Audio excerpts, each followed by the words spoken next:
Hello, everyone. I want to talk to you about Cuorens and evolutionary happiness. Let's start then with the notion of the evolutionary perspective on how species appear and disappear, a concept, a theory that has always fascinated me. I consider myself a student of Darwin because I have always admired how he integrated different dynamics to arrive at this theory and this perspective, how different species emerge over time and how we arrived at the human being, at Homo sapiens. I also have a fascination with space, so for me, the creative potential that humans display is clearly manifested in the man landing on the moon, a whole journey of technologies that were developed, a process of technological innovation that brought us to this point. So it is simply an example of all that creative potential that arose as a result of this evolution and the emergence of Homo sapiens. But I also feel that there is a great contrast where, while we have all this creative potential, if we look around us, we also see a great sadness, a lot of stress, much anguish, a lot of anxiety, not to mention all the collective problems of the environment, social inequity, etc. But from the individual human being, it seems that we all, to a greater or lesser extent, carry that latent sadness. So the question is, have we really evolved or not? Here, returning to the typical image of that evolution meme, it could probably be that we are ruining it. And many of us are concerned in that regard. I want to propose a slightly more optimistic perspective. And following this evolutionary view, I feel that a sort of new being is indeed emerging. If we look back, we see how we have our inheritance from the animal, the more physical, more primal part, leading us to this conception of Homo sapiens as a thinking being with consciousness, etc. And I believe that over these last years, looking back through an evolutionary lens, where if Homo sapiens appeared 200,000 years ago, in some way, this being that I call Cuorens has been showing notions and manifestations over the last 2,000 years. That there is a part of us, and there you see a whole more vibrational, energetic conception that seems to be emerging and that can give us hope that we can continue to evolve. I don't want to stay with the idea that Cuorens is necessarily someone mystical or spiritual who connects only through meditation. There are elements of that, but it's just one component. We don't have to go that route, even though I am also a fan of Star Wars and Yoda and the whole notion of the Jedi, etc. Isn't Cuorens also like a Master Yoda or someone who connects with the Force?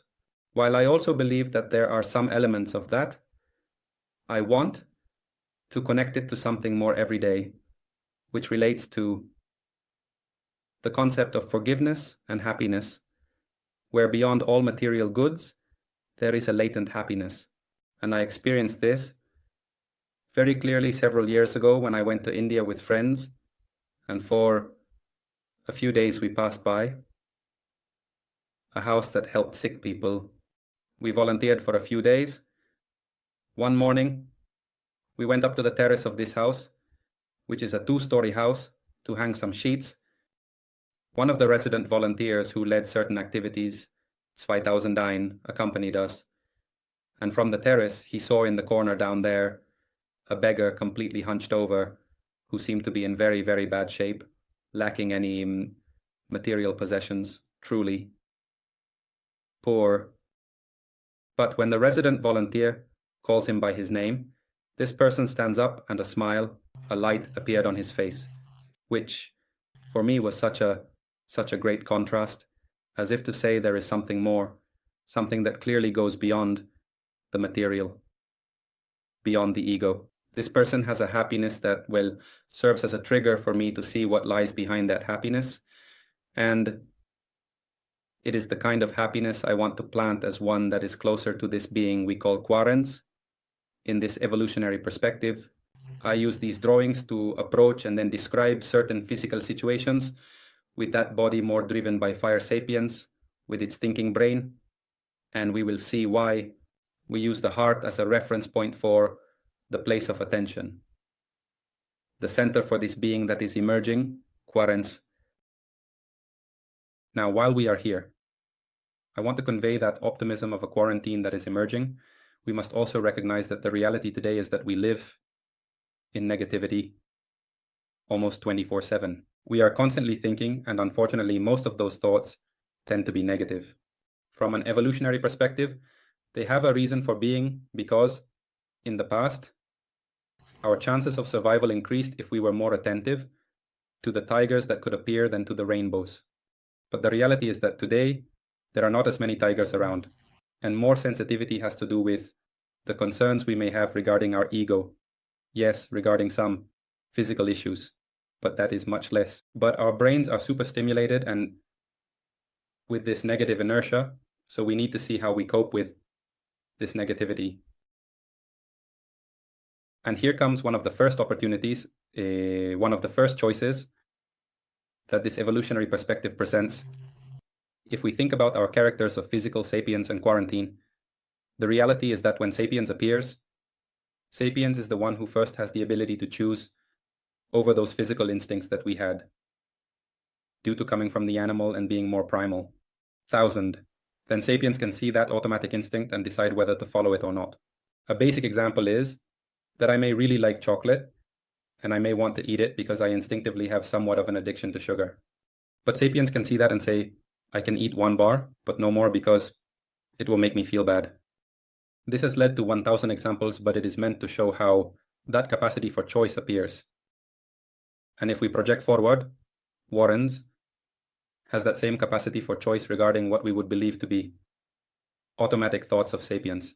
In other words, most of the thoughts we have, I believe we could justify and say, well, if someone insulted me, I have to insult them back, or I have to feel bad, or if I think poorly of myself, I have to feel sad.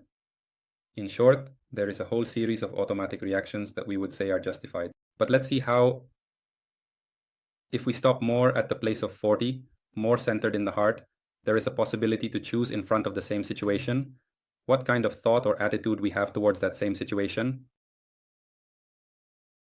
I'm not going to elaborate here, but I will leave it as an image or as a possible practice. We were talking about meditation a few minutes ago, where a central element of meditation is bringing awareness to the breath, to the inhalation, to the exhalation, and how from that place one finds a certain peace. What I propose is to also extend that and think as if one is breathing from the heart, and that helps to start connecting a little more with that 40 that we all carry inside. And I bring it up here to now see some situations where when we bring consciousness to the heart, we can be in a place, opening a space in which we can choose our attitude. Now let's look at some examples of situations where we could choose our attitude. What manifests here, which happens all the time, is complaining about what happens to us. Here is sapiens exploring a very beautiful landscape, but he focuses on the thorns of those flowers, and because of that, he only worries about those thorns, which is valid. But I believe there are other ways to approach this situation. If one connects more with the heart, one can choose whether to see the thorns, but above all, to see the flowers, the butterflies, everything that is around, and truly enter into an attitude of gratitude, and from that place, experience a much clearer happiness. Again, the same situation, but one can choose between complaining or being grateful.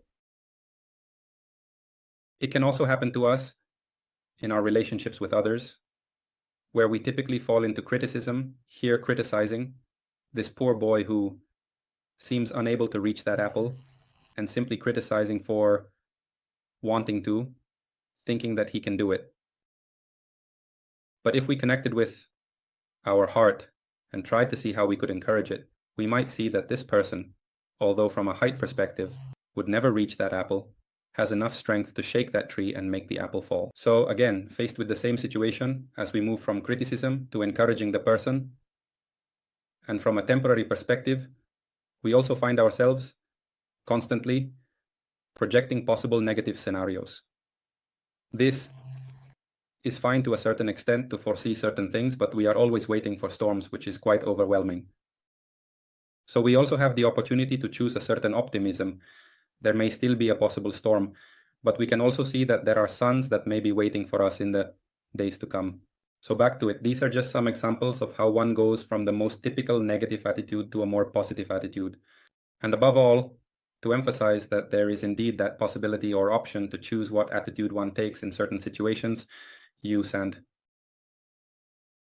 The second choice presented by this evolutionary perspective is that of the three types of happiness.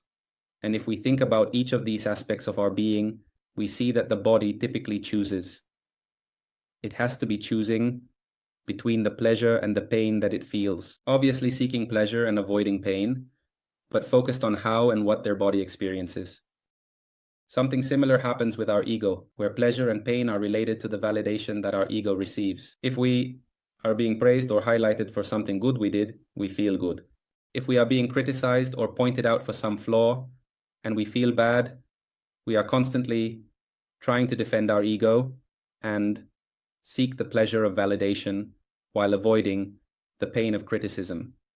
Then, a third opportunity for happiness arises that is more related to the soul. And here, this happiness of the soul is more about the intention towards the other. It is like the first happiness that is not centered on ourselves, nor in competition with others. Rather, happiness occurs when we seek the well-being of another person. And here, what the drawing also seeks to make explicit is that the person doesn't even have to find out.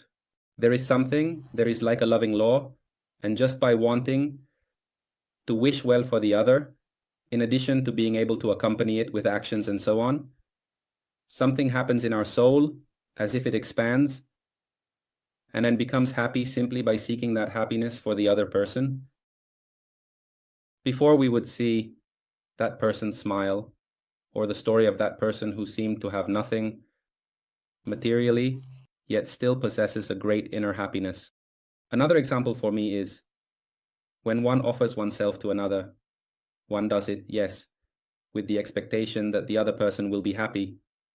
But generally, one is surprised by the happiness that one experiences from that act of solidarity, help, or kindness. So, again, there is something very internal that manifests, and I describe it here as that happiness of the soul that comes from simply helping others. But while we have the option to choose among these three types of happiness, and I open the possibility of integrating more of this happiness related to the soul, the reality is that we are a being that is an integration of the three types. So it doesn't necessarily have to be one type of happiness over the others. We need to find ways to balance those three types of happiness, but it's good to keep all three of them in mind. And to summarize, if we consider that from Cuorens, which is emerging, there is the possibility of choosing our attitude and not falling too much into negativity.